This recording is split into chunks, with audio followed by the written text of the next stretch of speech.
I felt in reading your papers that you anticipated a change for the better in the future. Did this Western Australia coal surprise you? No, it didn't. Unfortunately, when I started my research, when I did my master's degree, I looked at WA's policy, which started with the Ken Crew incident in 2000. And then the now premier, Colin Barnett, goes to the State House floor, and it's in the parliamentary record, says, Cottesloe Beach, it's his electorate. And he says, I think this is the same shark that's come back. It's harassing these people in 2003. The Ken Crew incident was tragic and terrible, and this could be the same shark that's coming back and harassing us. And so what we need to do is we need to have a policy that preemptively kills these sharks. And so in many ways, the catch and kill policy, the imminent threat policy, are all predicated on the belief that rogue sharks, that Jaws sharks exist, and that sharks are not fish, they are movie monsters.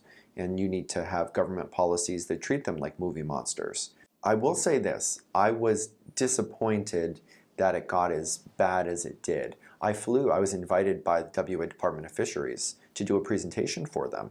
And I flew across the country and did a presentation for a room full of surf lifesavers, fisheries people, some political people, and said to them, this is a very tricky situation. You've now had a series of, this is before George Wainwright was taken, and you've had a series of terrible incidents. I said the next one is going to be the trigger.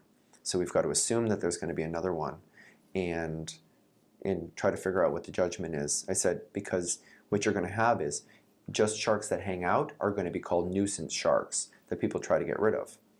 And so we need to have a conversation about this, and you need to sort out how you want to handle it. Somewhere following that conversation, I think I was labeled an instigator or a problem academic.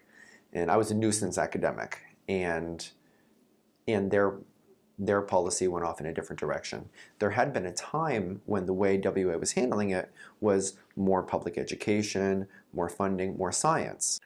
So dating back a few years before this coal, they'd already been leaning towards some sort of mitigation. They've been doing all of this since 2000. The only difference is that they didn't kill a shark. The rhetoric has been there, the policy has been there, but the shark wasn't.